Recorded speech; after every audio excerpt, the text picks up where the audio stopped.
Le programme du webinaire de ce jour, il est relativement simple, hein. La direction de l'Institut universitaire international va faire un mot d'accueil et présentera succinctement l'Observatoire des compétences. Et puis je ferai une introduction au webinaire et nous entrerons ensuite dans le cœur du webinaire qui est finalement la réaction d'experts, 3 experts que nous avons dénichés afin de nous donner un feedback sur des réflexions que nous avons tenues à la fin de ce projet, ce portfolio de projet qu'est l'Observatoire des compétences. Alors je vais tout de suite maintenant donner la parole à monsieur Paul Wagner. Paul Wagner est le directeur de l'Institut. Monsieur Wagner, vous avez la parole si vous saviez nous présenter en quelques mots l'Institut et l'importance de cet Institut pour le Luxembourg. Bonjour tous ceux qui participent à ce webinaire. Quelques mots donc sur l'Institut universitaire international Luxembourg. C'est un établissement d'utilité publique qui opère sous la tutelle du ministère de l'Enseignement supérieur depuis 1999. En quelques mots, sa mission. D'abord, nous sommes actifs au niveau de la formation continue avec focus sur la formation continue universitaire. Nous travaillons sur des projets de recherche appliqués en matière de formation continue universitaire et de plus en plus aussi en matière de ressources humaines. Et depuis des années, nous travaillons, nous développons des outils que je qualifierais d'outils pédagogiques. Je vais revenir là-dessus par après. Le slogan relatif de l'UL, donc, en ce qui concerne sa mission en matière de formation continue universitaire et de ressources humaines, c'est que nous essayons de soutenir l'économie luxembourgeoise en développant des compétences sociales et techniques des organisations ou au travers des collaborateurs de ces organisations. Les activités concrètes de l'UL à cet égard sont alors les suivantes. D'abord, au niveau des formations, nous concevons depuis longues années des formations de type managérial, telles que par exemple la formation managériale pour le secteur hospitalier, ou encore la formation des médecins coordinateurs pour les cliniques luxembourgeoises, ou des formations de type expertise, telles que la formation pour staff juridique, ou encore la formation en public performance auditing pour dépenser, disons, d'une façon plus efficiente et plus intelligente le déni public, qu'il soit luxembourgeois ou européen.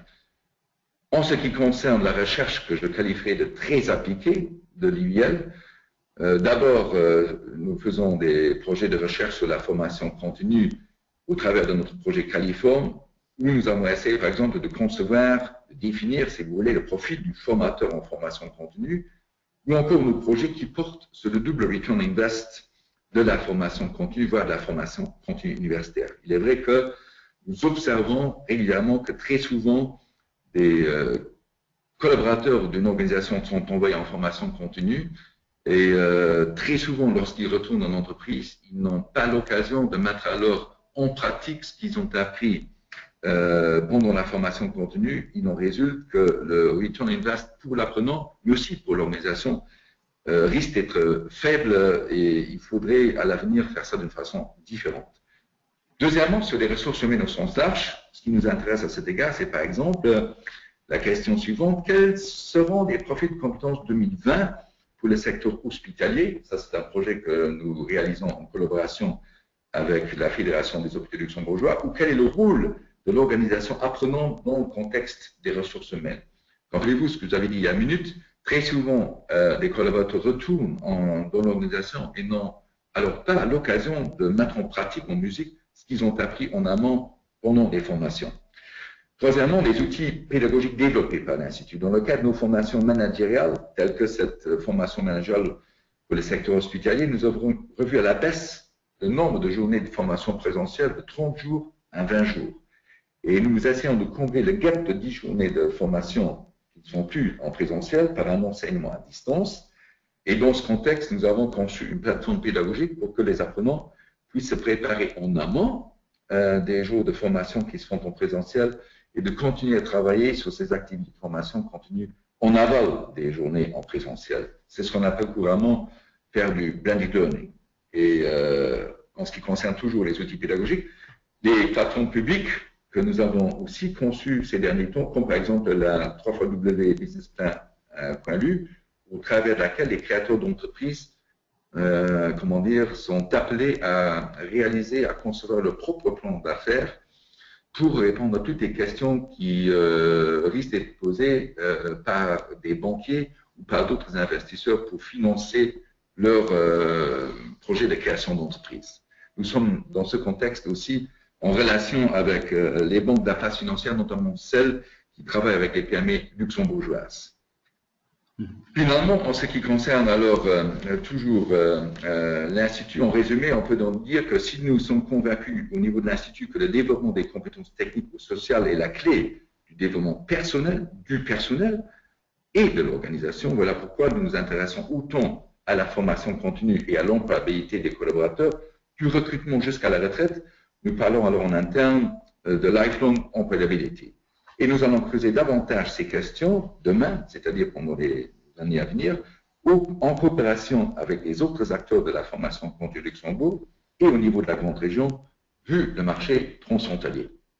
Merci, Monsieur Wagner, pour cette présentation de l'Institut en général. Et maintenant, on va faire un focus un peu plus précis et par une brève présentation de l'Observatoire des compétences qui est soutenu par le Fonds social européen. Et c'est Diane Durin, qui est directeur adjoint à l'Institut, qui nous en dit quelques mots. Bonjour Diane. Bonjour Dominique, merci. Bonjour à tous. Donc voilà, je vais vous présenter brièvement l'Observatoire des compétences qui nous réunit aujourd'hui dans le cadre de ce webinaire. Donc l'Observatoire des compétences, à la fin du compte, c'est le troisième volet d'un projet qui dure déjà depuis quelques temps. Ce troisième volet a été entamé en 2011 et il se termine donc à la fin de cette année-ci. Et comme Dominique l'a mentionné, nous bénéficions du soutien du Fonds social européen pour réaliser toutes nos actions. L'Observatoire des compétences se comprend comme un portfolio de projets, avec deux grands piliers qui sont les études thématiques, qui consistent à faire une veille sur le marché de l'emploi en matière de compétences, quelles sont les compétences dont on a besoin sur le marché de l'emploi luxembourgeois, et puis aussi des études actions, qui là vont consister plus à accompagner et à travailler avec des organisations publiques et privées sur des problématiques spécifiques de gestion et développement des compétences. Alors, pour ce qui est des études thématiques de l'Observatoire des compétences, nous avons donc réalisé différentes études. Comme je vous le disais, l'idée c'est un petit peu de faire une veille et puis de voir avec les acteurs de différents secteurs quels sont les besoins qu'ils ont en compétences à l'instant T, et puis aussi d'inclure une notion aussi de prospective pour voir, ok, ce sont les besoins dont j'ai besoin en compétences que j'ai aujourd'hui et quelles seront les compétences au vu des évolutions du secteur dont j'aurai besoin demain. Donc pour ce faire, nous avons analysé plusieurs secteurs. Donc on avait commencé à l'époque en 2011 avec le secteur juridique et on avait fait le focus sur les cabinets d'avocats qui représentent quand même une main-d'œuvre assez importante au niveau du Luxembourg. Nous nous sommes également intéressés à toute la thématique des e-jobs. Nous avons également analysé les compétences des encadrants dans le cadre des initiatives d'insertion, avec une étude thématique que nous avons intitulée Parcours Prolux.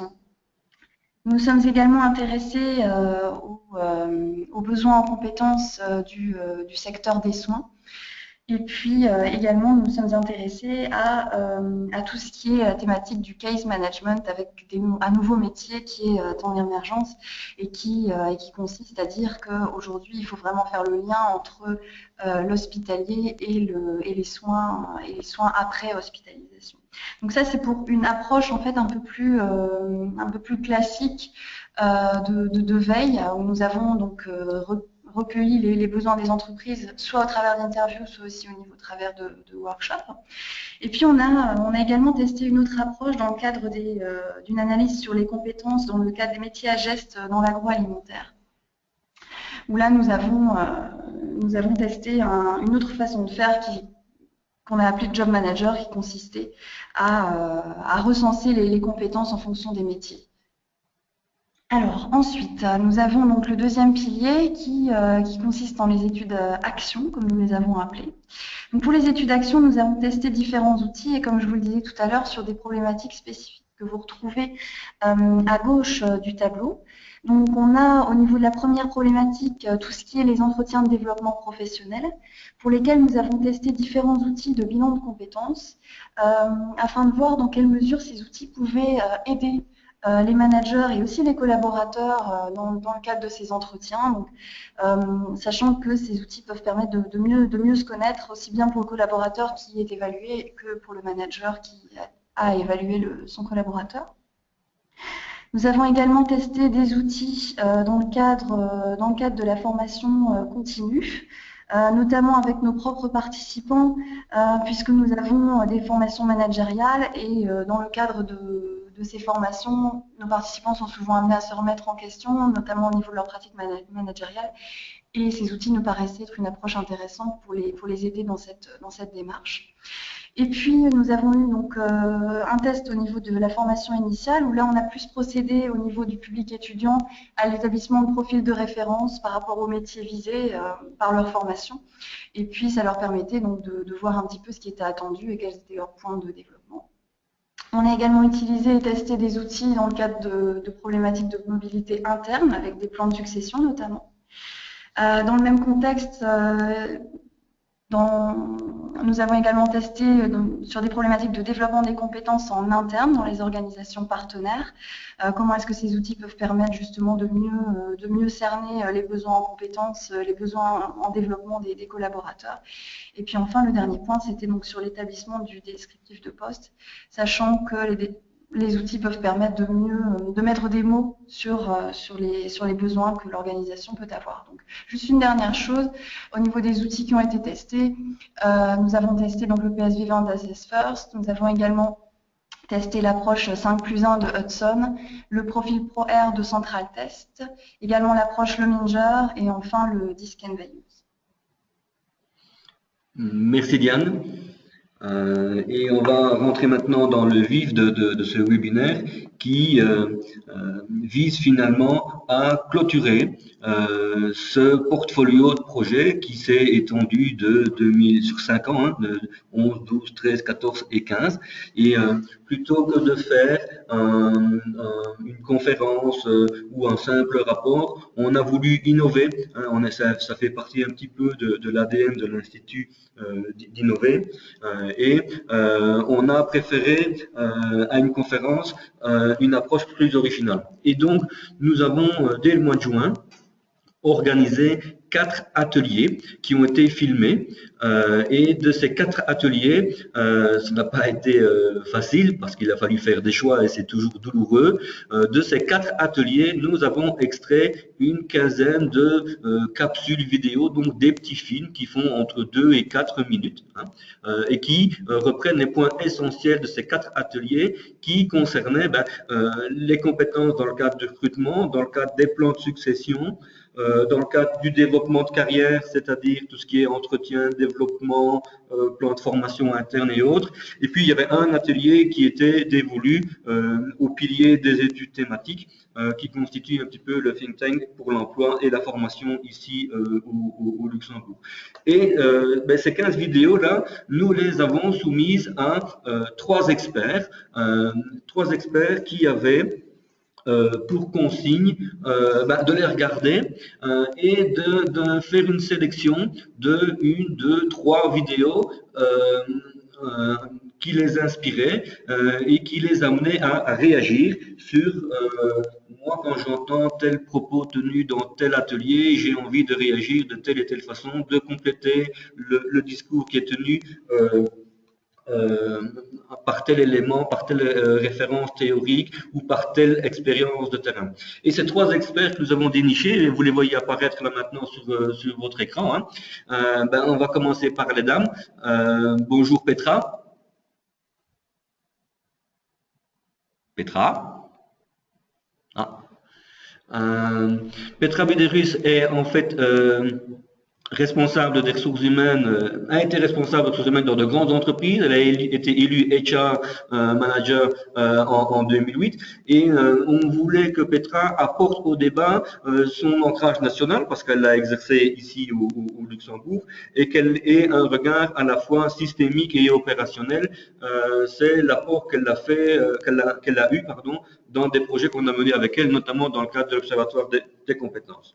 Et puis, le deuxième invité, le deuxième expert qui va réagir aujourd'hui, il s'agit de Martin Lauzier. Martin Lauzier est professeur à l'Université de Québec en Outaouais, et la transition avec ce que M. Wagner a dit tout à l'heure en présentant l'Institut, comme quoi nous voulions accorder une dimension, une importance certaine à tout ce qui est transfert des apprentissages, mise en œuvre des apprentissages et du développement des compétences sur le terrain professionnel, eh bien, c'est justement la spécialité de Martin, qui était en année sabbatique ici en Europe et qui nous a rejoint aujourd'hui. Enfin, la troisième personne, c'est un homme d'état-major. Au sens propre comme au sens figuré. Guy Marchal est cadre supérieur à la police fédérale belge. Il intervient régulièrement dans les aspects ressources humaines dans des chaires d'université, que ce soit à Liège ou en Flandre. Et c'est un homme d'état-major, donc on va attendre de lui une certaine vision structurée et stratégique de la gestion des compétences.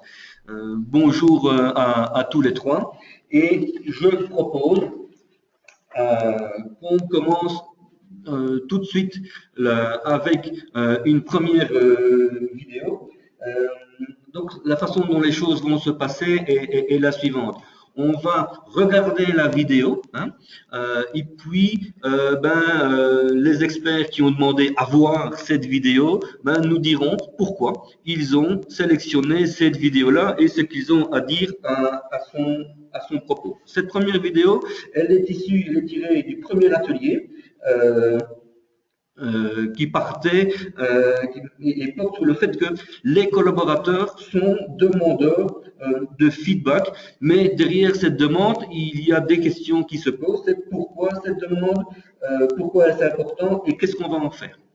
Si d'aventure, Laurent qui est à côté de moi va lancer la vidéo, si d'aventure vous ne voyez pas apparaître la vidéo sur votre écran, n'hésitez pas à double-cliquer au milieu de ce dernier. On a remarqué qu'il fallait parfois faire un refresh de manière à ce que si elle n'apparaît pas automatiquement, chacun puisse en bénéficier. Voilà, alors on va regarder la première vidéo.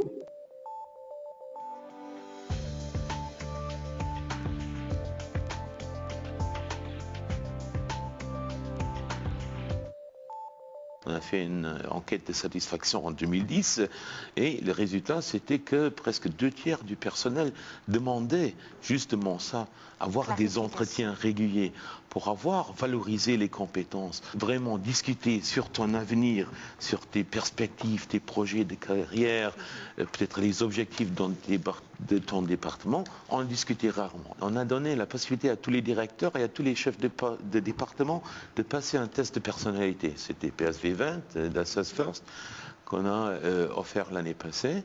Toutes ces 24 personnes, ils ont fait ou eu un entretien de développement professionnel et la satisfaction, elle était quand même énorme. On a évalué avec un logiciel et quand même la résonance c'était très, très bon. Chez nous, on est tous indépendants, donc bon, c'est un peu aussi une démarche vraiment individuelle. Après, ça devient, on les met un peu sur le chemin et puis à la suite de quoi ils doivent développer ça, quitte à en reparler parce qu'on est des indépendants, mais à la demande de nos collaborateurs, c'est un peu la même chose que pour le CHEM, on a dû mettre en place des entretiens annuels, à leur demande, express.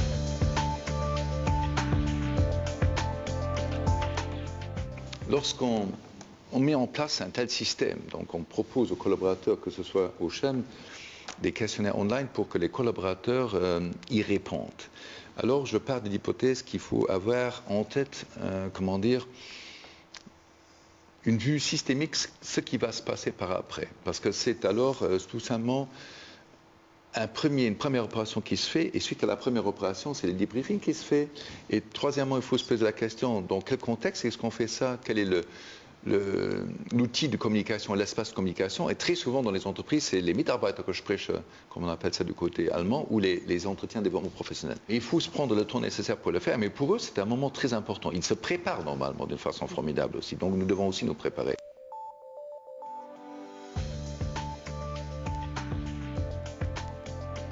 Voilà. Voilà, donc la première vidéo. Et on va tout de suite demander à Martin Lausier de réagir et de nous faire part de ses réactions sur cette vidéo. Martin, je t'en prie. Oui, bonjour. Alors, j'aimerais remercier d'abord l'IUL de me permettre d'intervenir aujourd'hui dans ce webinaire à titre d'expert. Et bon, comme Dominique a si bien précisé d'entrée de jeu, je pense que mon regard à moi va être nécessairement d'apporter un point de vue d'ordre plus scientifique ou fondamental, si on veut, aux vidéos que j'ai eu la chance d'étudier. Et en fait, bon, concernant ce premier vidéo, moi, la demande des collaborateurs m'apparaît bien peu surprenante, considérant le fait que la pratique d'évaluation de rendement ou d'évaluation de potentiel en entreprise est une pratique importante, et ça pour plusieurs raisons. Bon, nécessairement, on comprendra bien que personne n'arrive à se transformer réellement de façon isolée. Hein. Le besoin de réinteraction des gens, ils l'ont besoin si en fait l'organisation, ce qu'elle souhaite, c'est permettre à ces individus de modifier en fait leur comportement ou de s'améliorer si on souhaite. Alors, généralement, un processus efficace de rétroaction va permettre, d'une part, comme il était dit dans la vidéo, de gérer le perfectionnement professionnel de certaines personnes et de préciser aussi les besoins personnels d'apprentissage ou de perfectionnement de ces mêmes personnes-là. Le lien peut-être que j'aimerais faire maintenant avec l'évaluation de rendement ou la demande des collaborateurs, c'est la fameuse équation de la motivation. Hein. Bon, depuis la nuit des temps, déjà, on court après cet ingrédient, en fait, en milieu organisationnel, qui est celui de la motivation. Comment savoir, bon, mieux motiver nos travailleurs. Et on sait, bon, à certains égards, parfois, que par le passé, malheureusement, la pratique d'évaluation de rendement, si je reviens un petit peu au premier point de la diapo, pour certains milieux est perçu comme un mal nécessaire, mais c'est pas nécessairement toujours quelque chose qui a su créer cet effet motivationnel pour diverses raisons. Mais néanmoins, certaines théories maintenant dans le domaine commencent à démontrer clairement la pertinence de cette rétroaction-là et en fait justifie par la même occasion les demandes des collaborateurs. Une théorie bon, que je cite en exemple ici, moi, est celle bien connue maintenant des travaux de D.C. Ryan sur la théorie de l'autodétermination, hein, qui, elle, repose sur la satisfaction de 3 besoins dits psychologiques. Hein. Un premier besoin étant celui d'affiliation, hein, c'est-à-dire le fait de sentir qu'on fait partie d'une équipe ou de quelque chose de plus grand. Deuxième besoin est celui de l'autonomie, hein, donc d'être en mesure de croire que ce qui nous arrive est un peu autodéterminé, ou en fait c'est nous qui sommes maîtres du cours des événements. Et un dernier besoin sur lequel j'aimerais insister, et je crois que c'est celui-là vraiment qui fait aussi état dans la vidéo qu'on a vue, c'est le besoin de compétence et qui justifie justement cette demande des collaborateurs. Alors, le besoin de compétence n'est plus ni moins, c'est de se sentir compétent, hein, c'est de se trouver bon, en fait, dans ce qu'on réalise quotidiennement. C'est un besoin inné, ça, chez l'humain, et que celui-ci cherche à assouvir, et donc nécessairement qui peut justifier peut-être à certains égards cette demande-là qui provient des collaborateurs, donc de vouloir assouvir ce besoin-là, de se sentir bon et d'obtenir une rétroaction à cet égard-là. Hein. Le besoin de sentir qu'on peut mettre aussi à bon escient nos forces dans le cadre de notre travail. Hein. C'est quelque chose, encore une fois, qui est motivant, ça, le fait de savoir qu'on est utilisé à nos meilleures compétences, bon, Mais nécessairement, ce besoin-là doit se confirmer, si on veut, par les autres, hein, d'où la pertinence de cette rétroaction-là qui est demandée. Donc, elle doit être confirmée par une tierce personne. On doit reconnaître, en fait, ces forces-là chez nous, et c'est ce qui entraîne l'effet motivationnel, je dirais.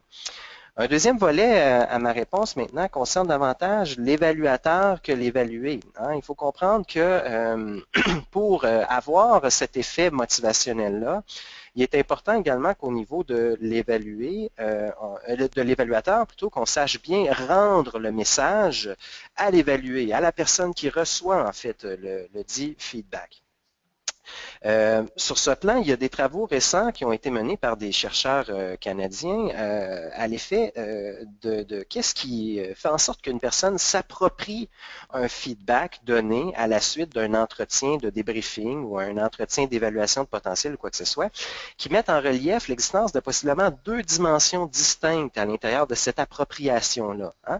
D'une part, on aurait l'acceptation du feedback, hein, et ça va de soi, mais qu'est-ce que c'est plus exactement? C'est-à-dire, c'est le degré auquel une personne estime que le feedback rendu est en vogue, si vous me permettez l'expression, avec l'image qu'il se fait de sa propre personne, hein, donc première dimension. Et la deuxième, en fait, qui est tout aussi importante et sans doute même plus pour le développement, c'est le degré auquel on arrive à conscientiser l'évalué sur les actions qu'il peut mettre en place pour peut-être modifier son comportement ou encore même en indiquant quelles sont les conséquences de son comportement ou les enjeux de ses comportements sur son environnement de travail. Merci Martin pour cette première réaction. Et on va demander maintenant à Petra de réagir aussi sur cette même vidéo. Je t'en prie Petra. Petra? Ah. Manifestement, Petra ne nous entend pas. Petra? Oui. Je t'en prie. Si vous pouvez nous dire un petit peu pourquoi. On avait un petit problème technique apparemment ici. Donc, bonjour à tous et merci de m'avoir invité. Donc, quand j'ai vu la vidéo, en étant du terrain, vraiment dans la pratique de l'utilisation, ce qui m'a un peu interpellée, c'est la notion de personnalité dans un contexte d'évaluation sur le terrain. Personnellement, il me paraît très important de distinguer les notions de personnalité ou ce qu'on entend parfois de caractère quand on parle de collaborateurs et de préférences personnelles dans un contexte de travail. Et pour cela, il est important d'être très clair sur l'objectif et le contexte de l'utilisation d'outils psychotechniques et aussi de l'utilisation des résultats dans l'organisation. Donc dans une approche systémique et dans une compréhension systémique, comme M. Wagner l'a mentionné dans la vidéo aussi. Juste pour dire, on peut faire des entretiens annuels sans investigation, j'utilise le mot investigation, sur la personnalité et les préférences personnelles. Et à mon avis, le contenu des entretiens ne devrait par ailleurs ne pas se limiter qu'à des composantes individuelles de l'employé, comme les traits de personnalité ou de motivation, mais il doit obligatoirement aussi comprendre l'évaluation des réalisations, des relations au travail et du contexte dans l'année écoulée, le contexte de l'entreprise et le contexte aussi du poste de travail que l'employé occupe. Donc c'est un champ plus large. Or, les outils psychotechniques ont une assez forte attractivité. Et parfois, ça c'est mon expérience, on en oublie un peu tout l'environnement aussi, l'avant et l'après et l'impact et qu'est-ce qu'on en fait. Par exemple, ici, il y avait une demande d'entretien de développement. Donc, il me paraît indispensable de valider la bonne compréhension de la demande chez tous les acteurs, car l'utilisation d'un outil psychométrique ne peut être un outil, l'utilisation d'un outil ne peut pas être le but en soi. Est-ce que je réponds dans l'entièreté de la demande en mettant en place une action ou en utilisant un test?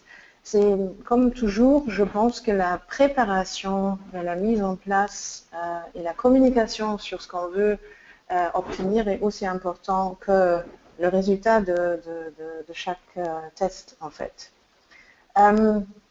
Sinon, où est-ce que je vois un risque? En fait, on entend beaucoup parler des risques psychosociaux, le stress, les gens se sentent facilement harcelés, il y a une rapidité au niveau du travail, les gens ont l'impression qu'ils n'ont pas toujours les moyens. Et si on ne travaille uniquement avec des outils psychotechniques, on oublie un peu aussi la responsabilité de l'employeur à donner à l'employé les moyens pour réaliser des objectifs. C'est des conditions de travail, c'est des objectifs qui sont réalisables et pas de trop, qu'il n'y a pas trop de changements. Pour moi, risques psychosociaux et utilisation d'outils sans approche systémique sont liés en fait. Mais quand c'est bien analysé et quand c'est bien communiqué surtout en amont, je pense que dans un cadre bien défini, l'utilisation des outils peut en effet avoir un effet facilitateur pour la discussion parce que nous savons tous que par moment, on tombe sinon rapidement dans ce qu'on se dit tous les jours aussi. Et donc pour compléter ou pour amener quelques éléments qu'on a tendance à ne pas voir ou qu'on n'a jamais aperçus dans les compétences de nos collaborateurs, je pense que l'utilisation des outils peut être bien, notamment pour pouvoir élaborer des pistes de développement et aussi pour discuter peut-être plus clairement et plus facilement sur des plans de carrière pour les collaborateurs, ce qui, en soi, après, du coup, a un effet sur les motivations, sur la motivation. Merci Petra et merci Martin pour ces premières réactions. Alors j'ai vu sur le tableau de bord ici du webinaire qu'il y avait l'une ou l'autre personne qui avait levé la main. Je vous rappelle que si vous avez des questions, si vous souhaitez poser des questions, eh bien, il y a le chat là sur la droite, vous les posez par écrit, ou si vous avez un petit problème, vous le signalez là aussi et le cas échéant, on pourra le résoudre également. On va regarder la deuxième vidéo avant de passer aux questions de manière plus générale. Cette deuxième vidéo qu'on a appelée les clés du transfert est en fait issue de l'atelier sur le plan de succession. Et là, il a été question du transfert de compétences entre les collaborateurs plus expérimentés, les seniors. Et Dieu sait si c'est une thématique qui va être extrêmement importante dans les années qui vont venir ici en Europe de l'Ouest. Entre transfert de compétences entre les seniors et les juniors, les jeunes collaborateurs. On regarde cette vidéo.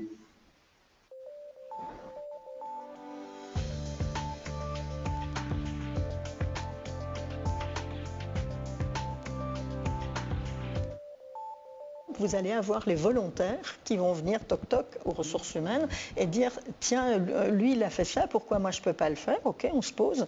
Et toi tu veux le faire exactement comme ça ou tu vois? Et là on va aussi voir comment les gens apprennent, parce que vous avez dit entendre, vous avez des gens qui ont besoin de voir.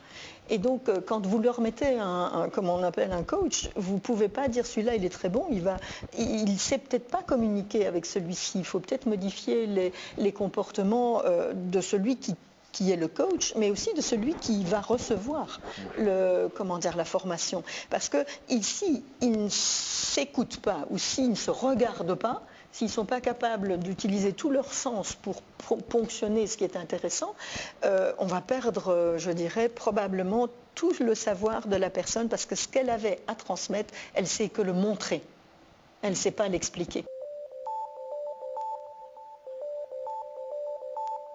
Moi, j'ai eu un cas d'un gars, on l'a mis avec 10 personnes, puis à un moment donné, on a dit, on arrête, il ne sait pas transmettre son savoir. Et puis, on lui a mis un petit jeune à qui on a donné les clés de la communication du coach, et ce petit jeune a pompé comme une éponge, et ça s'est passé super bien. Mais on avait essayé avant, sans inclure le paramètre comportemental, à ce point, on a perdu beaucoup de temps pour faire de la transmission de savoir, on a failli la rater. Oui, c'est clairement ce que... En fait, c'est se dire qu'on considère souvent qu'une personne expérimentée est bon transmetteur ou en tout cas bon tuteur, si on peut utiliser les termes qu'on utilise souvent, ce qui n'est pas du tout le cas. Et je pense qu'il faut à cette personne donner les clés de comment transmettre, bon, c'est de la formation pédagogique, mais ça peut être des outils, voilà, pour vous dire comment est-ce que un des outils peut être de dire à la personne qui est tutorée ou à la personne à qui il doit transmettre, c'est-à-dire il est comme ça, sache-le. Si donc voilà, il faut, et donc ça c'est un outil, c'est aussi un outil. C'est pour ça que le 70% est aussi important, parce que c'est le faire. La personne, même s'il ne sait pas transmettre, moi en tant qu'apprenti, si j'arrive pas à acquérir les compétences, je ne vais pas pouvoir. Donc je vais, d'une manière, trouver les clés. Dans les plans de transmission de connaissances, de compétences, une personne qui arrive n'a pas nécessairement uniquement aussi un seul référent. Donc si ça ne se passe pas nécessairement bien avec la personne, il y a aussi d'autres personnes autour vers lesquelles elle peut aller. Et c'est vrai qu'on dit souvent aussi que c'est jamais un très très ancien qui va former un tout jeune. Il y a souvent des échelons entre, à un moment donné, pour pouvoir combler ce gap, mais bon, quand c'est possible.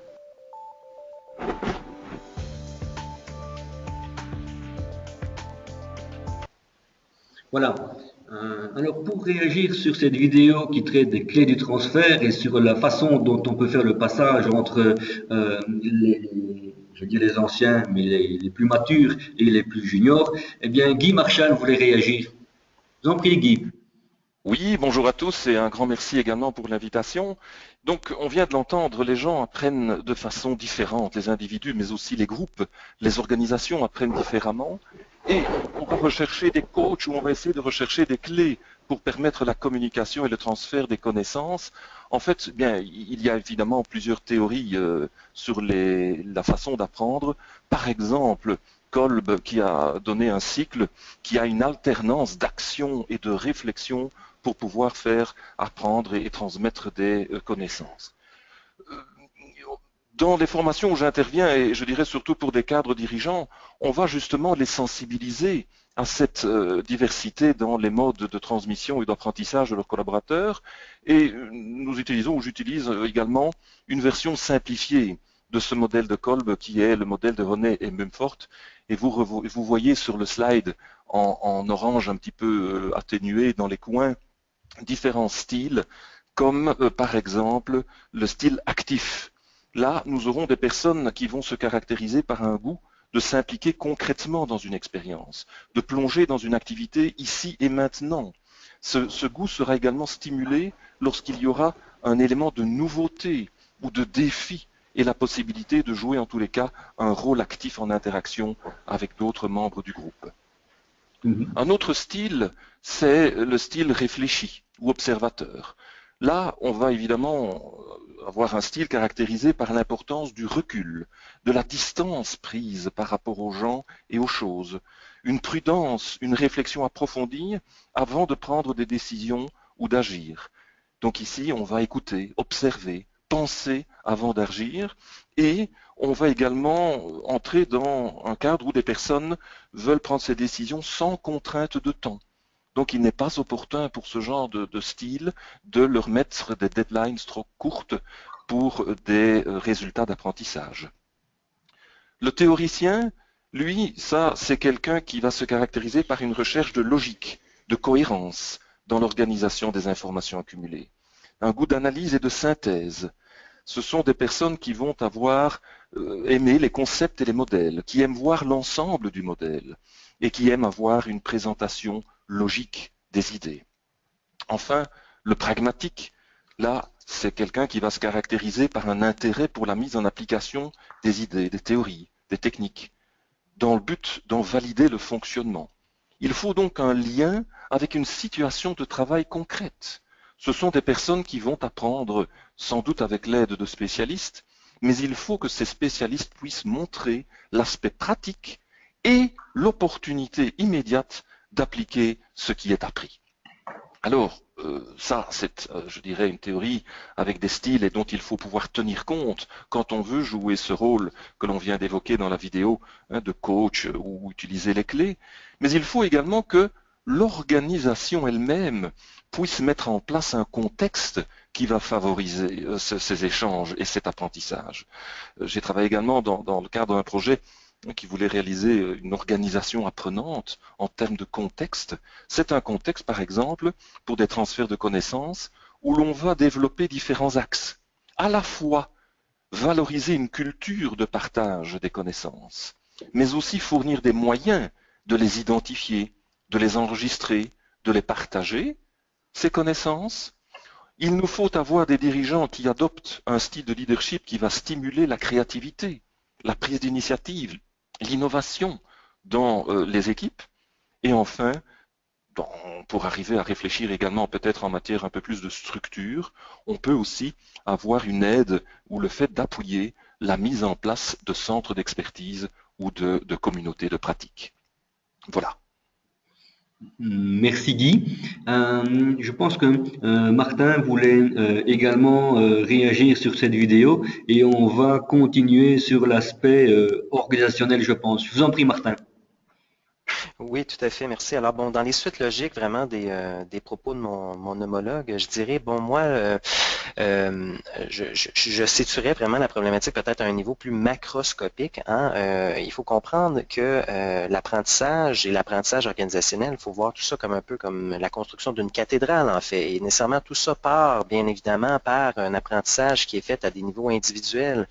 Mais pour qu'une organisation puisse vraiment devenir une organisation apprenante ou encore être une entité qui fait ce qu'on appelle de l'apprentissage organisationnel, et il y a quelque chose de plus qui doit s'ajouter comme étage à l'édifice, si on veut. Deux raisons, je dirais, qui peuvent très certainement motiver cet intérêt ou l'engouement pour la question de l'apprentissage organisationnel sont les suivantes. D'abord, une première, vraiment, c'est qu'une organisation qui ne peut pas aujourd'hui apprendre de ses erreurs, vous comprendrez bien qu'elle est nécessairement vouée à répéter celle-ci.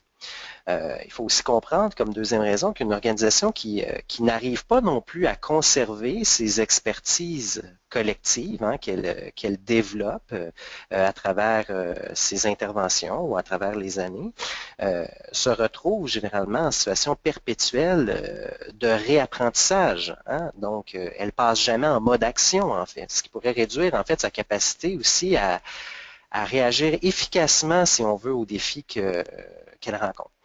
Alors, nécessairement, ces réflexions-là nous ont mené, nous, à effectuer des travaux sur la question de l'apprentissage organisationnel. Bon, le lien peut-être avec la vidéo, c'est que vous comprendrez qu'il y a un lien très intime qui existe entre transfert des connaissances ou passage des savoirs à l'intérieur de l'organisation et l'apprentissage organisationnel. À ce titre, je vous dirais peut-être que même, justement, l'apprentissage organisationnel représente un petit peu le moyen, hein, le véhicule qu'on va utiliser, justement, pour faire en sorte que l'organisation deviendra apprenante. Nos travaux ont permis notamment l'identification de 5 leviers, je dirais, qui peuvent très certainement agir à créer la perception, du moins chez les membres d'une organisation, qu'il y a apprentissage organisationnel. Bon, nécessairement, dans le temps qui m'est disposé, je ne ferai pas un exposé très, très long de chacun de ces facilitateurs, mais je vais quand même tenter de vous donner une brève aperçu de ceux-ci et vous mentionnerez que, bon, vous pourrez peut-être communiquer avec le responsable du webinaire par la suite pour obtenir de plus amples informations ou des documents qui ont découlé notamment des travaux réalisés. Alors bon, pour favoriser l'apprentissage organisationnel, il est proposé nécessairement d'avoir des mécanismes qui assurent à l'intérieur de l'organisation une acquisition et une transformation des connaissances, qui est le premier levier peut-être que vous voyez ici en gauche, en bas de la diapo. Alors nécessairement, l'organisation doit être en mesure d'acquérir de nouvelles connaissances, de transformer celles-ci également et de rendre celles-ci disponibles au moment voulu à ses membres et à ses unités. Alors ça a été un premier facilitateur qui a été identifié à la fois par l'entremise d'entrevues que nous avons réalisées avec des hauts placés de la fonction publique canadienne et dans les écrits scientifiques consultés. Un deuxième qui se confirme, c'est au niveau de la culture d'apprentissage. Donc, le simple fait de se retrouver dans une organisation qui valorise l'apprentissage à travers ses valeurs, à travers ses actions, qui permet peut-être également ou qui, comment dire, détient une conception peut-être plus positive aussi de l'erreur, constitue certes un avantage, encore une fois, à l'apprentissage organisationnel. Bon, bien entendu, un troisième facteur qui est peut-être un peu convenu, mais je vous dirais au comment nécessaire, est celui du leadership centré sur l'apprentissage. Donc, nécessairement pour mettre en place une culture, ça prend nécessairement les dirigeants qui croient en les bénéfices qui peuvent être observés au terme d'une telle initiative. Même chose pour le levier suivant concernant le soutien à l'apprentissage. Donc, les membres de l'organisation, encore une fois, doivent percevoir qu'il y a des actions qui sont mises en place, des actions et moyens concrets mis en place pour assurer le développement de leurs compétences, la transmission de celles-ci, le partage de celles-ci, et ainsi de suite.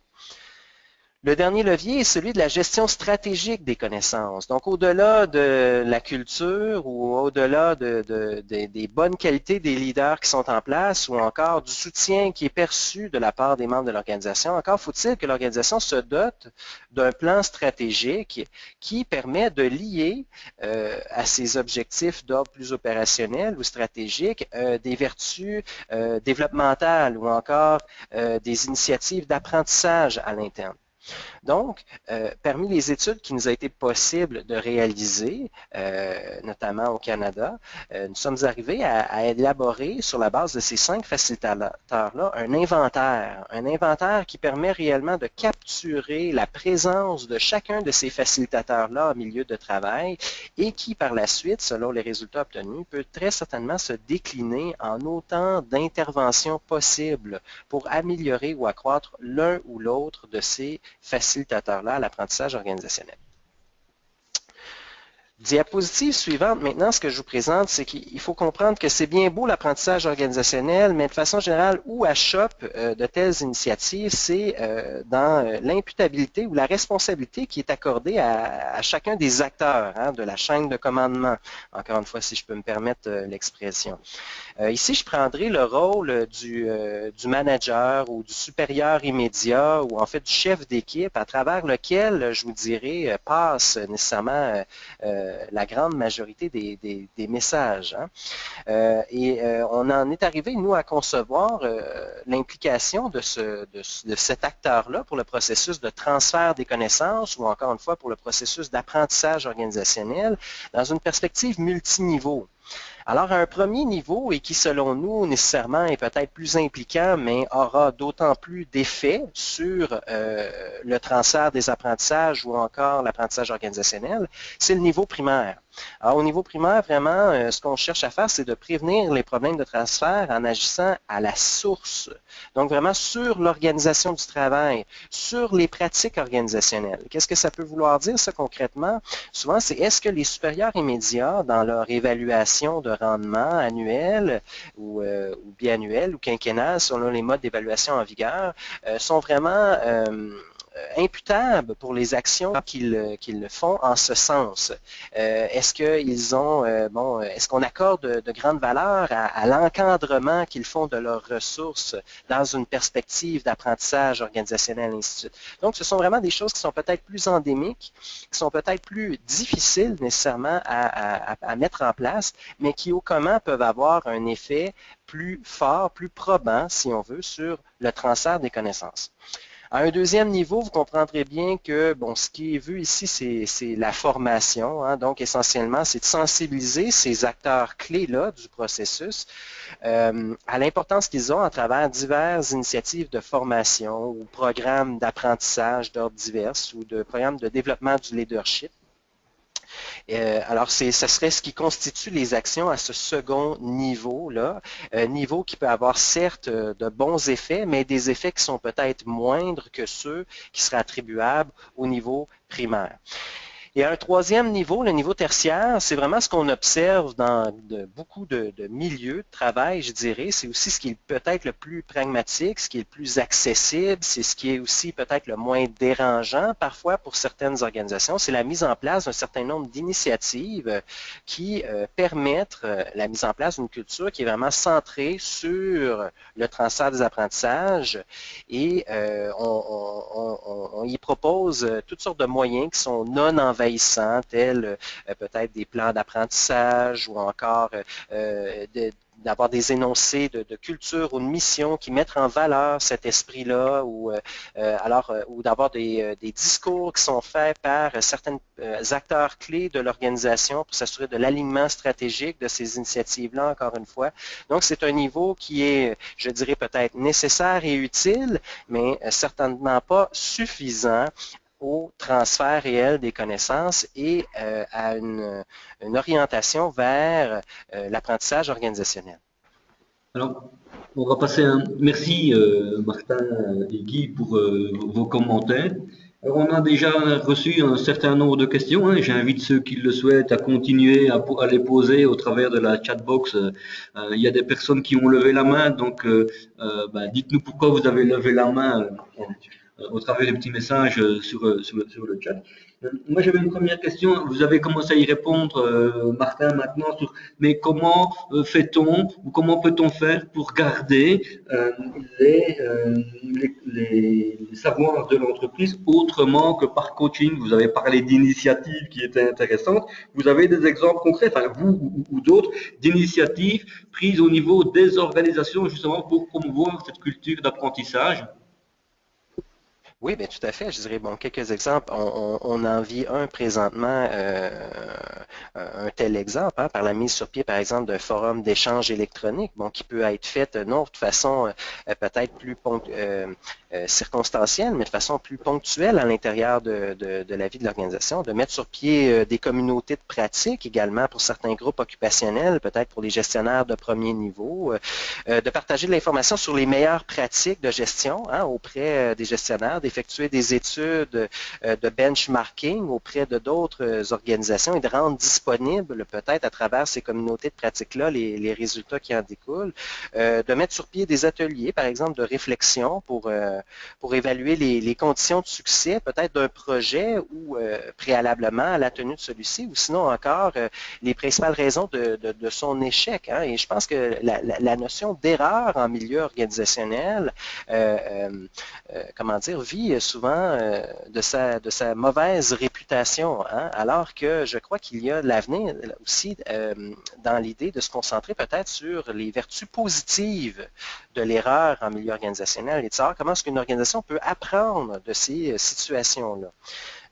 D'autres exemples peuvent être aussi d'ordre plus pragmatique, tels que d'embaucher dès l'entrée des individus qui partagent déjà des valeurs qui sont liées à l'apprentissage organisationnel. On aura peut-être aussi la chance de revenir sur cet aspect-là sur d'autres vidéos qui seront visionnées là, au cours de la matinée. De mettre sur pied un système d'évaluation de rendement de la performance, non seulement individuel, mais également avec des objectifs groupals où c'est vraiment le groupe ou l'unité qui est mis vraiment à l'avant-scène par des indicateurs de rendement d'ordre collectif. Alors ça, ce serait quelques exemples que je pourrais vous donner pour illustrer. On avait aussi une réaction, c'est faire le lien entre une question qu'on a reçue et ce que vous dites, Martin, pour l'instant. C'est que je pense que c'était suite notamment à l'intervention de Petra sur la tenue des entretiens de développement, où il était fait référence au fait que ça ne devait pas être seulement un endroit de discussion, j'ouvre les guillemets, hein, Petra, thérapeutique, mais aussi un endroit où on évalue.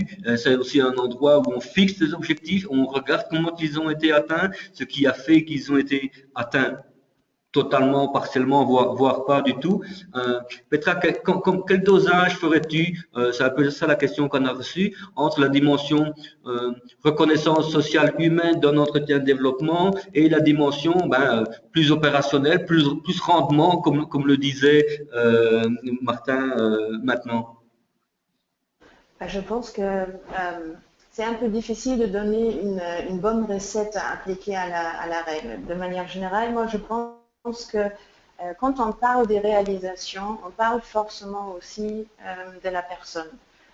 Ou en tout cas, quand on le fait bien, forcément, on parle aussi de qu'est-ce qui a été utile dans la réalisation positive ou peut-être pas encore complétée, dans les attributs que la personne a fait. La manière dont elle a managé, la manière dont elle a montré sa capacité à mettre en action. Donc, on arrive à bien mélanger. C'est un peu plus difficile dans l'autre sens. Après, je pense... donc le mieux c'est quand c'est lié, c'est forcément ça que je pense, et pas séparé. j'ai plus de mal dans mon expérience maintenant à vraiment, je parle des compétences personnelles et après je parle des réalisations. Évidemment, nous sommes au travail, nous avons un entretien parce qu'on regarde qu'est-ce qu'on a fait ensemble cette année et qu'est-ce qu'on veut faire ensemble dans l'année prochaine. Donc, je pense que le plus utile, c'est toujours de lier les deux. Ça, c'est mon point de vue. Après, je dirais juste, évidemment, ça ne devrait pas être thérapeutique parce que ce n'est pas le lieu d'avoir de telles discussions et surtout aussi les personnes, les managers, ni même les RH ont les compétences pour faire ça. Par contre, évidemment, dépendant de la situation, ça peut être une année un peu plus du domaine du développement personnel et une autre année quand on est dans un projet un peu plus long, plus être dirigé vers ce projet. C'est pour ça que je disais d'y mettre une règle. Je pense que ça enlèverait la dynamique des entretiens. Ouais. Et ça aurait aussi le risque à ce que ça soit extrêmement répétitif d'une année sur l'autre.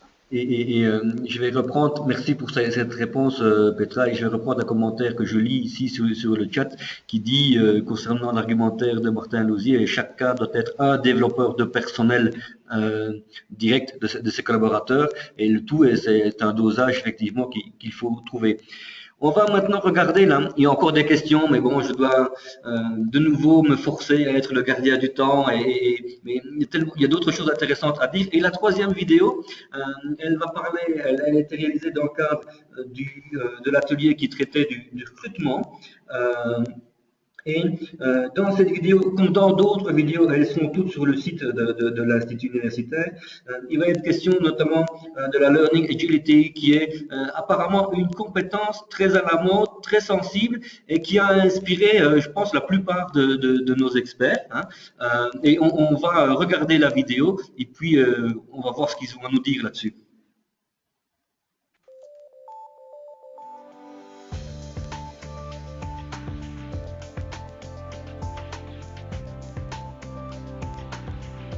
En termes de recherche, historiquement et depuis de nombreuses années, clairement, les outils de raisonnement, on va dire tous les aspects cognitifs, sont les plus élevés en termes de validité prédictive.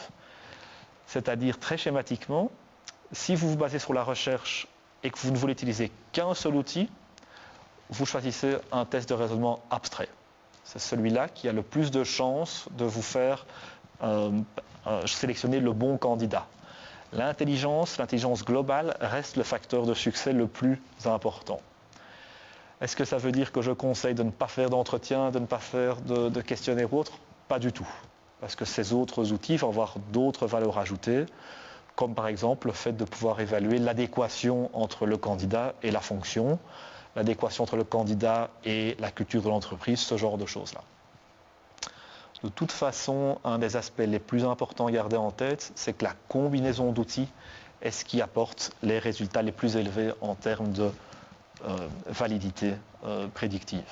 On veut recruter des gens non pas pour une fonction mais pour une carrière, et donc on va être hyper attentif aux aspects personnalité, ce qu'on appelle parfois un peu les compétences sociales. Il y a quelque chose il y a un paradoxe là quand même. D'un côté ils disent on doit être attentif à ça et donc on a des instruments qui mesurent ces compétences, je veux dire la personnalité et les compétences sociales, hein, mais la recherche nous dit autre chose. Quoi ? Tout à fait, c'est on va dire un paradoxe qui est constamment présent dans toute sélection. Et c'est pour ça que je le mentionnais. Il faut savoir sur quoi on veut se baser. Si je regarde ce qu'indique la recherche en tant que compétence la plus importante pour être une personne efficace en ressources humaines, et ça c'est très récent, la compétence la plus importante, c'est le raisonnement abstrait. Parce que c'est ça qui permettra de s'adapter à toutes des situations différentes, quelle que soit la situation. Donc ça ne va pas être le côté personnel, le premier. Bien sûr, on ne va pas recruter quelqu'un qui va faire des ressources humaines si ça ne fonctionne pas en termes relationnels. Donc il faut le tester aussi. Mais ce côté raisonnement abstrait est ce qui est lié à la capacité à s'adapter à des situations qui vont être changeantes dans le futur et différentes. Et donc ça, c'est un test qu'on va implémenter très tôt dans le processus de recrutement, dont les résultats vont être très intéressants, mais frustrants à interpréter, parce que c'est soit très bon, soit moyen, soit pas bon. Et ça, c'est moins gai en tant que recruteur d'avoir ce type d'outil-là. Le Learning Agility, C'est vraiment quelque chose dont on parle de plus en plus pour l'instant dans tout ce qui est RH, parce que c'est une des compétences du XXIe siècle. C'est clairement de plus en plus important. Et qu'est-ce qu'il y a là derrière? Derrière il y a deux aspects principaux. Je vais vraiment résumer la recherche. Il faut être capable d'apprendre, il faut avoir envie d'apprendre. Ce sont les, en très résumé. Capable d'apprendre, on revient à tous les aspects cognitifs, à tous les aspects de mesure de la capacité d'apprendre. Et motivation d'apprendre, on est dans les aspects de curiosité, d'adaptation au changement, d'avoir envie de s'adapter et de changer totalement d'environnement de travail. Donc ça, c'est les deux choses. Alors, ce deuxième aspect-là, on peut l'évaluer avec des questionnaires de motivation, de valeur, de personnalité, en entretien. Mais alors, ça présuppose que l'intervieweur doit aller beaucoup plus loin avec la fonction.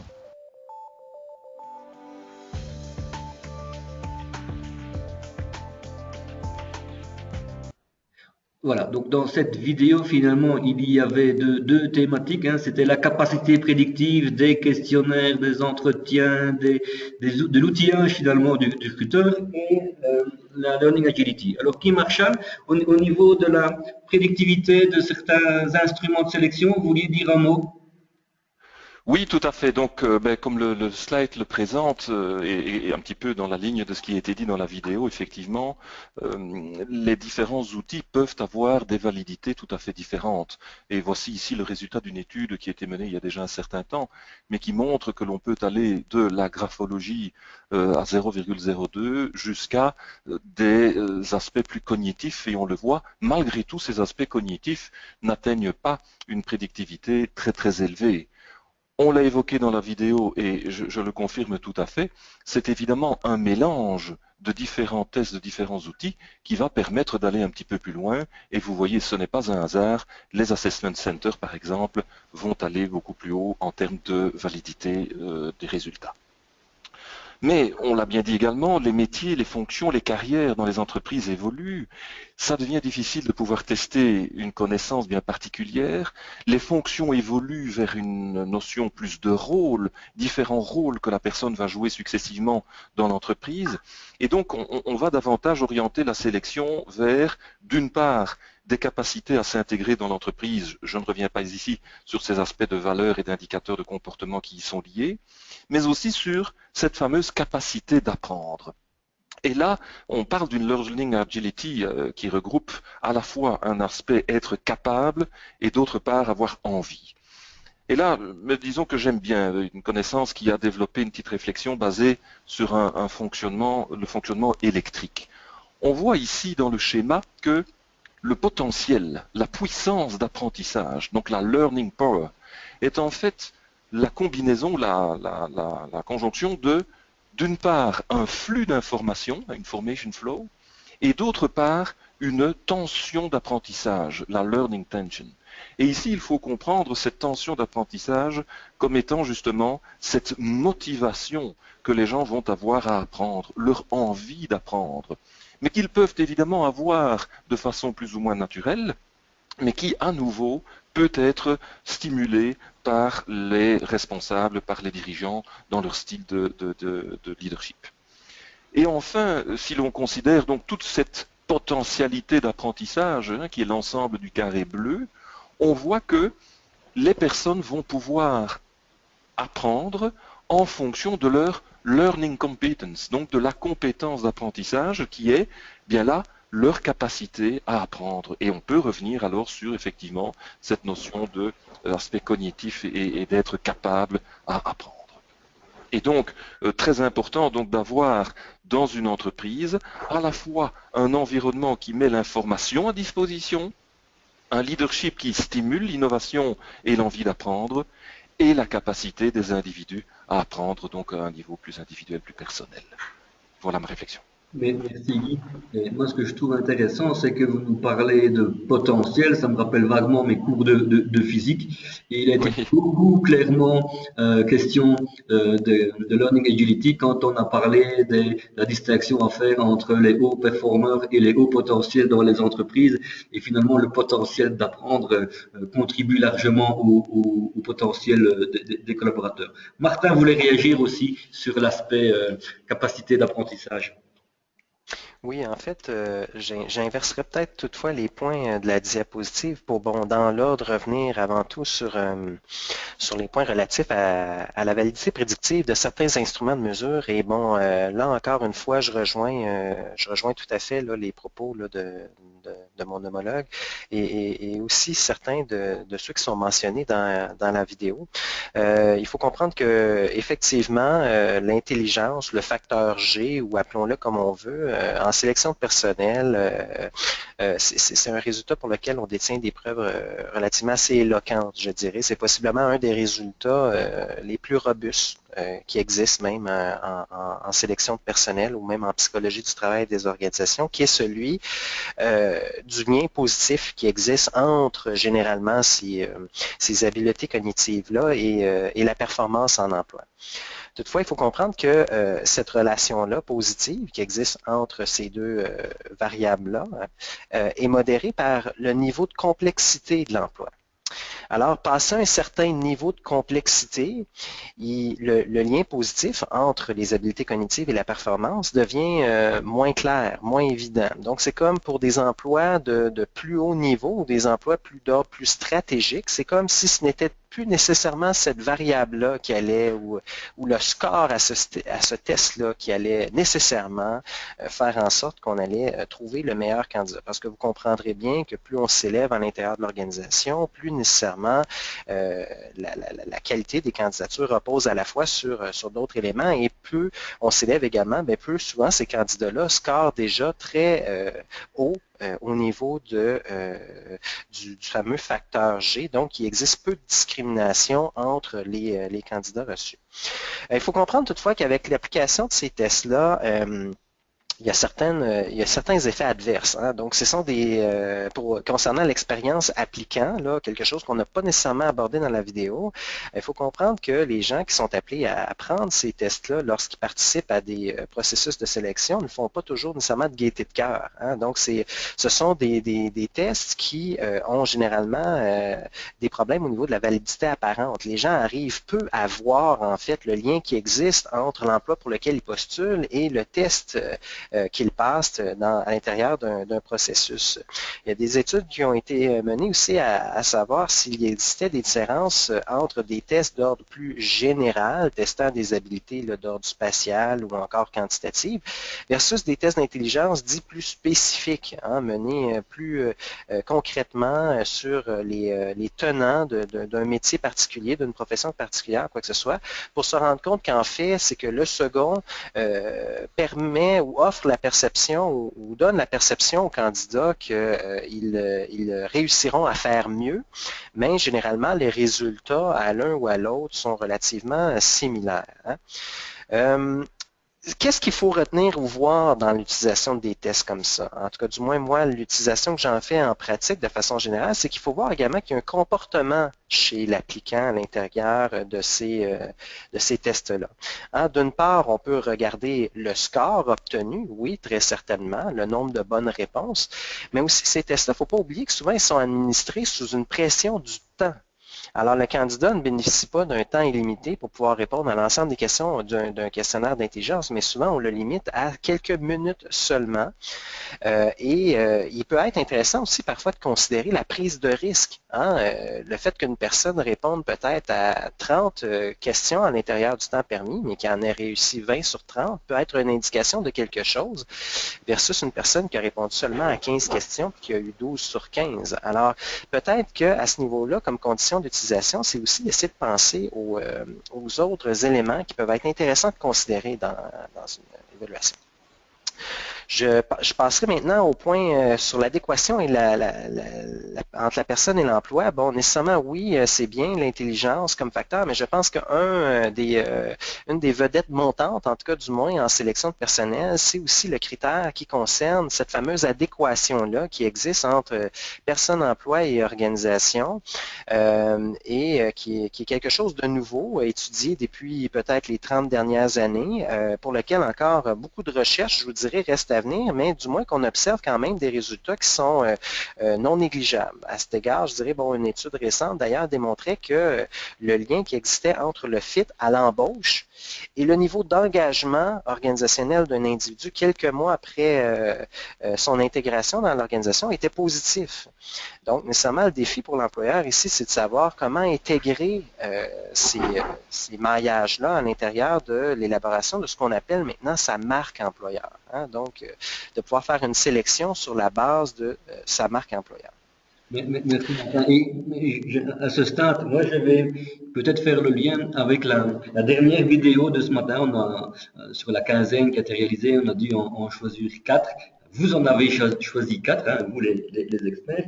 Et la prochaine vidéo, elle va parler des compétences, mais aussi des valeurs à vivre à côté des compétences. J'ai eu par le passé une collègue au sourcing, au recrutement, quand elle parlait d'une personne pour un poste, elle avait une expression qui consistait à dire « ça devrait le faire ».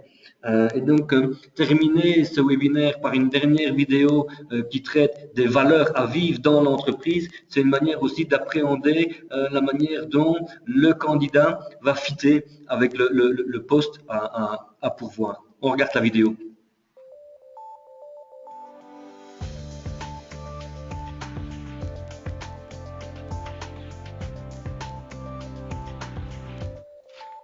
Des candidats avec les valeurs de l'organisation.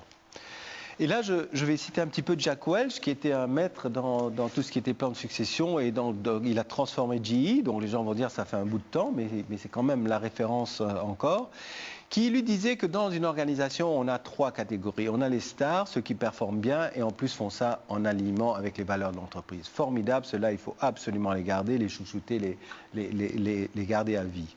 Ensuite, il y a, entre guillemets, les travailleurs, les workers. Ce sont ceux qui ne sont pas des contributeurs extraordinaires, mais ont des performances solides. Et qui souvent, bien sûr, sont alignés aussi avec, et qui sont aussi alignés avec les valeurs de l'entreprise. Ensuite, on a ceux qui ont des problèmes soit au niveau performance, soit au niveau de l'alignement avec les valeurs. Ceux-là, il ne faut probablement pas trop compter sur eux, et même qu'ils sachent que la firme ne compte pas sur eux.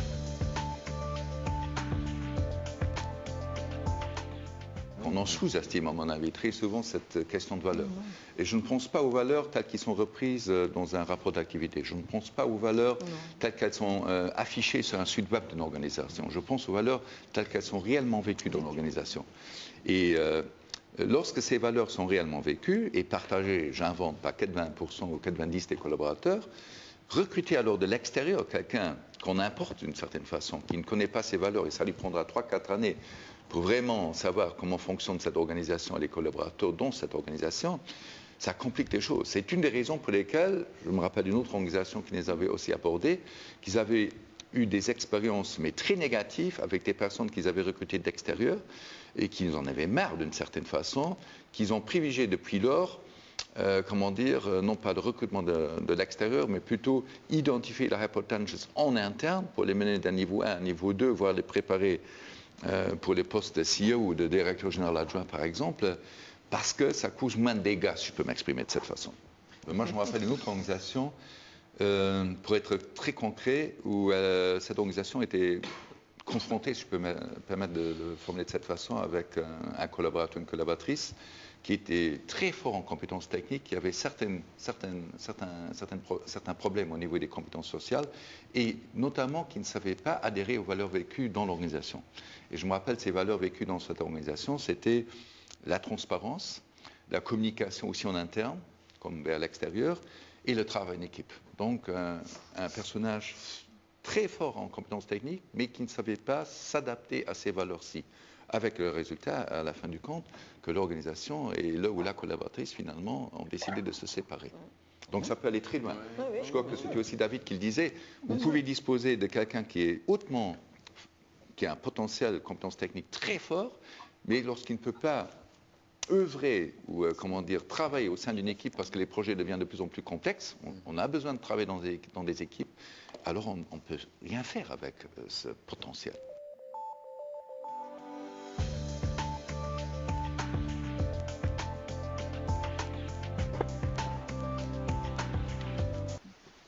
voilà toute la nuance entre les compétences, les valeurs et comment on sélectionne, comment on travaille tout cela, notamment lors du recrutement. Et Martin voulait réagir sur cette vidéo. Oui, bon, en fait, je dirais, je commencerai peut-être par le second point de la diapositive pour faire un lien avec ce qui était mentionné par M. Wagner dans la vidéo. En fait, il faut comprendre que oui, toutes ces valeurs-là, nouvelles valeurs souvent en vogue ou désirées maintenant de nos candidats et également des organisations au sein desquelles ils travaillent, telles bon, l'adaptabilité, la tolérance à l'ambiguïté ou encore l'ouverture au changement, sont des choses qui sont relativement assez stables chez les individus. Hein? Ce sont des dispositions ou des tendances dispositionnelles qui sont stables, qui sont forgées au gré des expériences, mais aussi qui sont le propre de la personnalité de ces gens-là.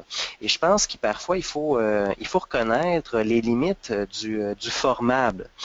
Bien que ces attraits-là soient désirables, il faut comprendre que l'adaptabilité ou la tolérance à l'ambiguïté, pour certaines personnes, malgré les programmes de formation ou de développement offerts ou de coaching ou d'encadrement, n'arriveront pas à faire de ces individus-là des personnes qui s'adaptent mieux à leur environnement ou encore qui tolèrent mieux l'ambiguïté.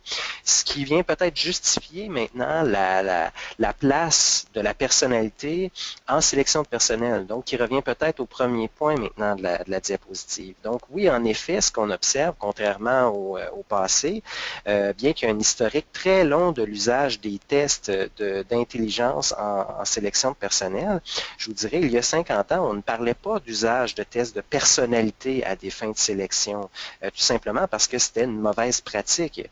Mais depuis 20 ans maintenant, je vous dirais, il y a énormément de travaux de recherche qui se sont effectués et on en est arrivé, bon, en tout cas, je dirais, il y a des clans à l'intérieur de ça, on ne s'entend pas en tout cas encore très bien là, sur ce qu'il faut faire, mais néanmoins, on reconnaît l'avantage que peut apporter la mesure de la personnalité. Et là, bon, moi, je trancherai pas le débat ici, mais je vais plutôt essayer de vous résumer rapidement la pensée de ces deux clans, hein, que j'appellerai là simplement les optimistes et les pessimistes.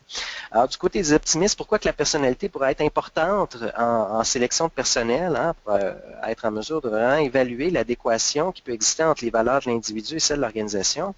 Elle peut être pertinente parce qu'elle offre vraiment une explication supplémentaire au test d'intelligence conventionnelle. Et ça, c'est quelque chose qui a été démontré.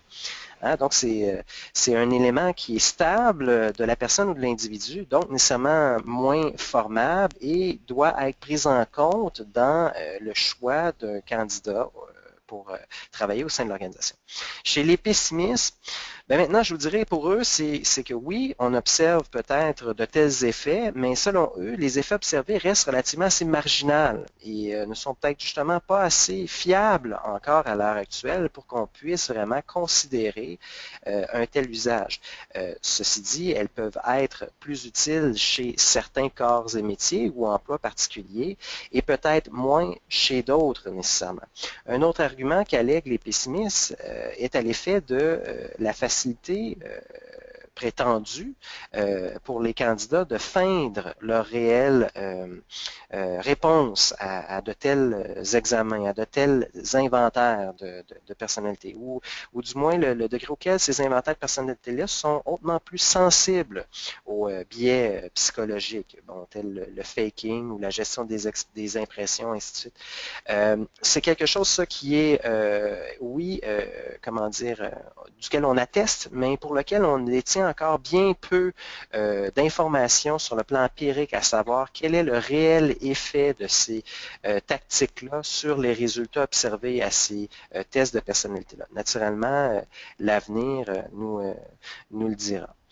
Maintenant, pour le dernier point, il faut comprendre que, encore une fois, dans l'évaluation de la congruence entre les valeurs individuelles et organisationnelles, on observe une tendance où maintenant certaines organisations, mais aussi certains pourvoyeurs de services, offre des outils qui permettent aux organisations maintenant d'évaluer aussi ce que moi, bon, j'ai appelé comme ça candidement là, le côté obscur de la personnalité, c'est-à-dire en fait les dérailleurs ou les traits de personnalité qui pourraient peut-être justement nuire à la fois à l'individu lorsque placé dans son équipe ou encore même nuire au fonctionnement organisationnel. On pense entre autres au Hogan Dark Side ou le Dark Triad ou encore aux dérailleurs développés par Lominger dans l'architecte de carrière.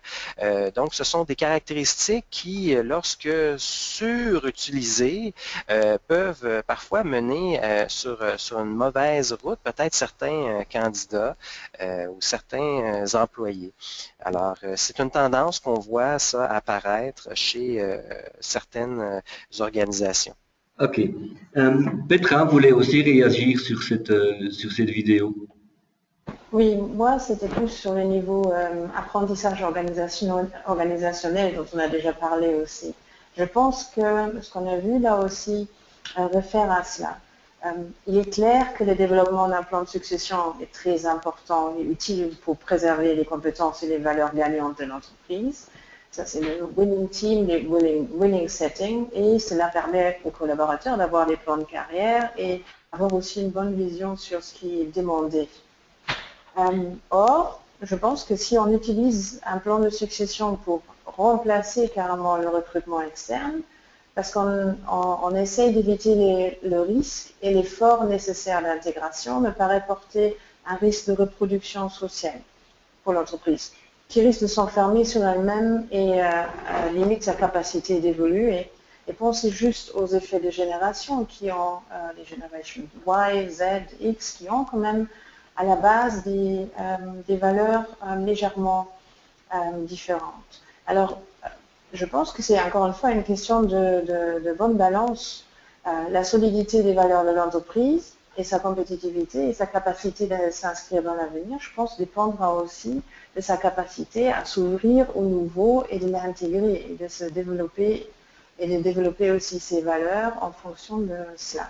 Donc c'est vraiment une question de dosage et je pense aussi, encore une fois, d'observation et de mise en question permanente qui est nécessaire actuellement.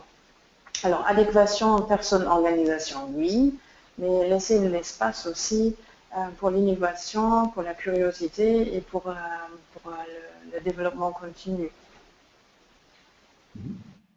Voilà. Voilà.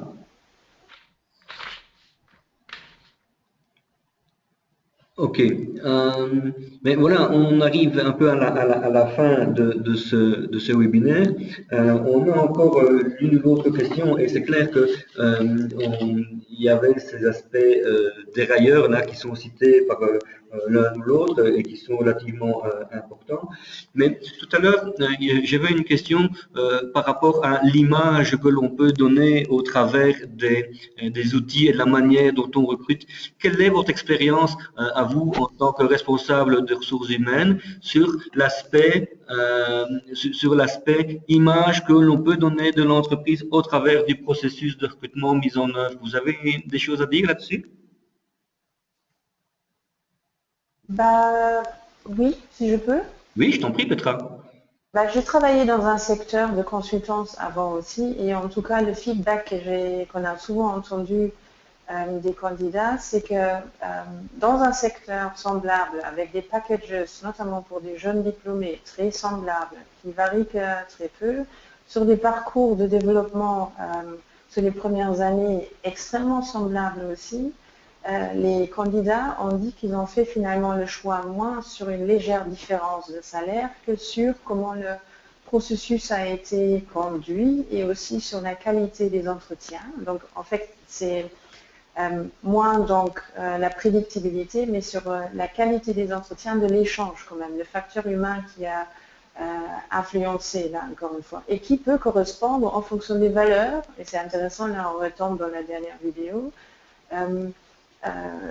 ça convient mieux ou moins bien à l'un ou l'autre, à qualité égale en soi, mais quand même ce qui est reflété par l'organisation est important pour le choix de la personne et certainement aussi important pour le recruteur pour voir comment la personne le candidat a réagi. Donc je pense que oui, je pense aussi que il est important quand on utilise des outils d'évaluation que c'est important de bien expliquer et à ce moment-là c'est bien accepter aussi dans quel contexte on l'utilise, qu'est-ce qu'on fait des résultats et pourquoi exactement on utilise les résultats de ces évaluations. Ça a un impact sur après l'engagement de la personne et avec quelle attitude elle va déjà dans l'entreprise. Et le dernier point, et je pense même qu'un entretien et un processus de sélection, c'est bien quand on émet à ce moment-là aussi déjà pas mal d'éléments sur la culture, de qu'est-ce qu'on attend et qu'est-ce qui est important dans cette organisation, qu'est-ce qui est un go et qu'est-ce qui est un no-go dans ce qu'on dit, dans ce qu'on décrit, et ne pas uniquement l'avoir dans le processus dans une direction, on veut savoir quelque chose du candidat.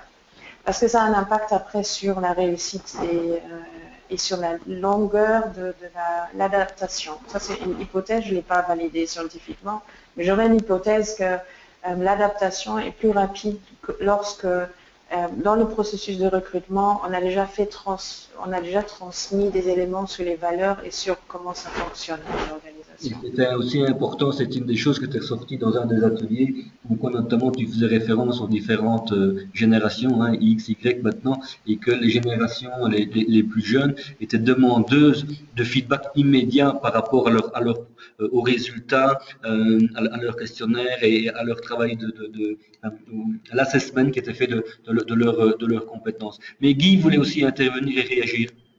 Oui, effectivement, donc en matière justement de recrutement et cette notion d'employer branding, hein, donc l'image de marque, chez nous à la police belge, c'est quelque chose qui est très très important parce que il y a très souvent, donc nous avons énormément de candidats pour un nombre de places relativement réduit, et si je schématise très fort à un niveau d'engagement de base, il y a à peu près un candidat sur 7 qui va obtenir satisfaction pour entrer à la police.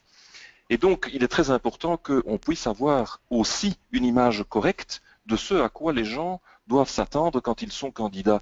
Et il faut dire qu'à cet égard, parfois, un certain nombre de feuilletons ou d'images que l'on peut propager sur ce qu'est la police est tout à fait contre-productive, parce que ce n'est pas ça ce que l'on veut, en tout cas pour la police belge, par rapport à certains feuilletons. Et donc, il est très important que nous ayons des possibilités en termes de campagne de recrutement pour donner cette image la meilleure possible, pour que, à travers l'ensemble des épreuves de sélection, j'ai montré un tableau tout à l'heure, nous en appliquons un certain nombre, à côté donc des tests d'aptitude cognitive et de questionnaires de personnalité, nous avons aussi des entretiens structurés, où nous allons alors soumettre les candidats à certains paradoxes en matière d'intégrité, de diversité, de respect, de changement, etc. Et où, en fait, il n'y a pas de bonne réponse, mais l'on veut voir quelle est la façon dont les personnes vont réagir par rapport à ces casus auxquels ils sont soumis. Et donc, bien voilà, l'importance d'avoir dès le départ une bonne image et de pouvoir en cours de route éliminer ceux, et je vais rejoindre ce que Martin Lausier disait, ceux qui ont un peu le côté obscur de la personnalité que l'on va éliminer pendant ces entretiens structurés. Moi, j'avais une dernière question, et je m'excuse auprès de ceux dont je n'aurais pas eu l'occasion de reprendre toutes leurs questions, mais qui fait un petit peu le lien. Hein. Ce qu'on a dit sur les organisations apprenantes, la capacité que doivent avoir les organisations à développer les compétences de leurs collaborateurs, et ce que Petra a dit dans sa dernière intervention avec le fait qu'il fallait aussi avoir une réserve en interne, une promotion en interne. Comment est-ce qu'on peut faire le lien entre le pipeline des successeurs potentiels, hein, d'une part, et l'organisation apprenante? Quelles sont vos expériences en la matière éventuellement? Si je peux juste intervenir sur ce côté d'équilibre entre recrutement externe et mobilité interne. Donc il y a des procédures en termes de développement et de possibilités de développement interne, mais nous avons une politique qui est très claire où, au niveau des engagements pour les cadres moyens, cadres supérieurs, il y a une règle de répartition 50-50. 50% vont provenir d'une promotion interne et 50% vont provenir de recrutement externe pour apporter ce côté nouveau regard sur l'organisation. D'autres réactions, oui. Petra? Oui, peut-être juste pour dire, il y a aussi certaines conventions collectives, en fait. qui impose que tout poste ouvert doit aussi être publié en interne dans une entreprise. Alors qu'il fait déjà que, avec cela, on garantit pour les candidats en interne à ce qu'ils aient un traitement, au moins l'opportunité aussi de postuler et de se développer, soit transversalement ou en évolution de carrière. Je pense que ça, c'est une bonne chose. Après, je pense que ça dépend beaucoup le choix finalement, de vraiment du profil de poste et de la projection de ce poste dans l'avenir. Par moment, quand c'est relativement clair, quand il s'agit de nouveaux domaines qui n'existent pas encore dans l'entreprise, je pense que la probabilité à ce qu'un candidat externe puisse apporter cela par une autre formation et expérience est plus grande. Et ça dépend aussi du temps qu'on a pour développer ces compétences. Là, on parle de formation. Des fois, le besoin de l'entreprise peut être très rapide, et puis il n'y a pas le temps de former quelqu'un, et surtout quand on n'a pas les compétences en interne pour former cette personne. Donc, encore une fois, je pense qu'il faut avoir le regard sur les deux, à court terme et à moyen terme. C'est ça l'idée du plan de succession, à pouvoir anticiper sur les besoins de l'avenir aussi. Et ça c'est les garants.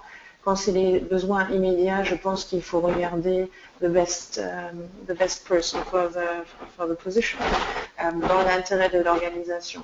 Ok. Bon, je vois le temps qui court et on s'est engagé auprès des différents participants et invités au séminaire à respecter le timing de midi et demi. Donc, on va arriver à la conclusion. Je vais demander dans quelques instants à Monsieur Wagner de dire quelques mots pour conclure cette matinée, qui nous donne un peu ses impressions et ce qu'il va retenir de cette matinée.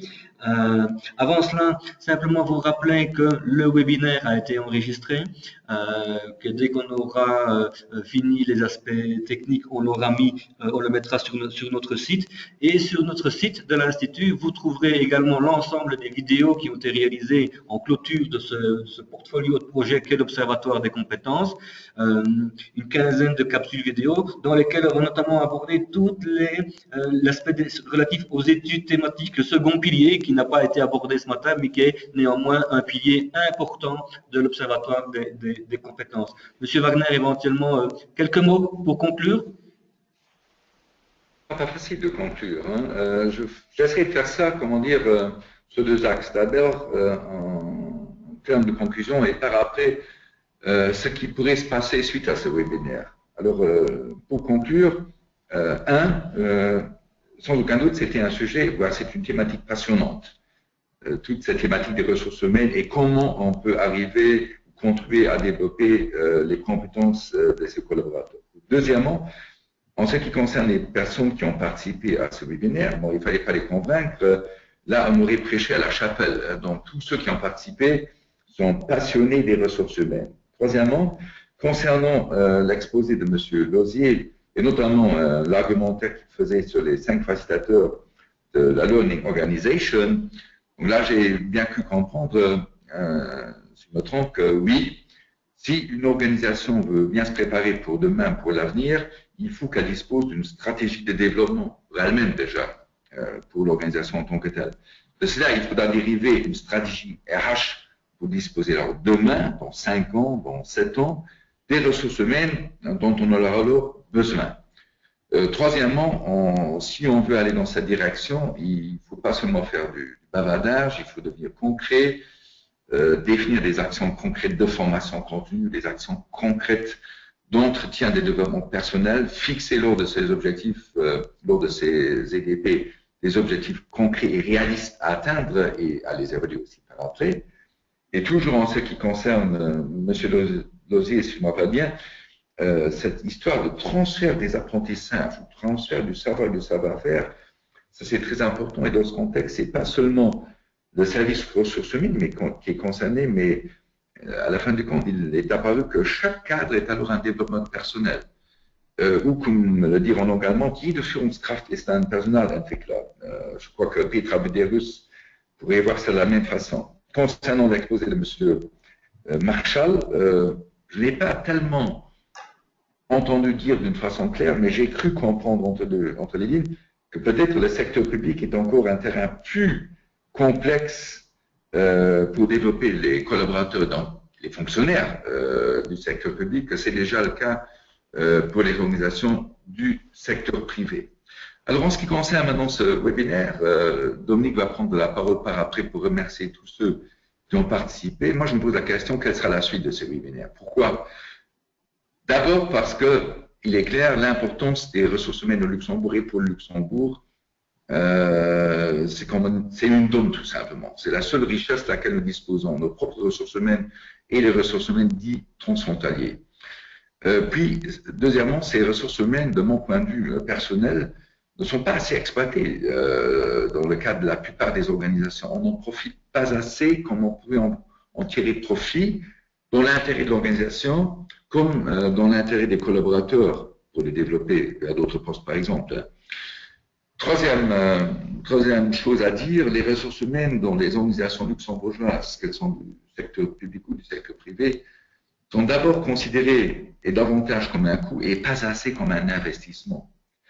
Et que, quatrièmement, donc là je me répète, mais ça je fais volontairement, le développement des ressources humaines n'est pas seulement donc l'affaire du service ressources humaines, mais tous les cadres sont directement aussi responsables et il faudra alors leur donner comment dire, le savoir et le savoir-faire nécessaire pour qu'ils réussissent dans cette démarche. Et je vous passe la parole, Dominique. Merci beaucoup, Monsieur Wagner, pour ce mot de la fin. Finalement, nous sommes tous responsables de la gestion des compétences, les nôtres d'abord, et puis celles de nos collaborateurs en tant que manager et responsable que nous sommes. Il me reste à remercier nos intervenants. Merci Petra, merci Guy, merci Martin, merci Diane, merci Monsieur Wagner pour votre participation. Merci à tous ceux qui nous ont suivis, et ils étaient quelques-uns aujourd'hui, et à bientôt sûrement sur le terrain de la gestion des compétences encore. Au revoir à tous.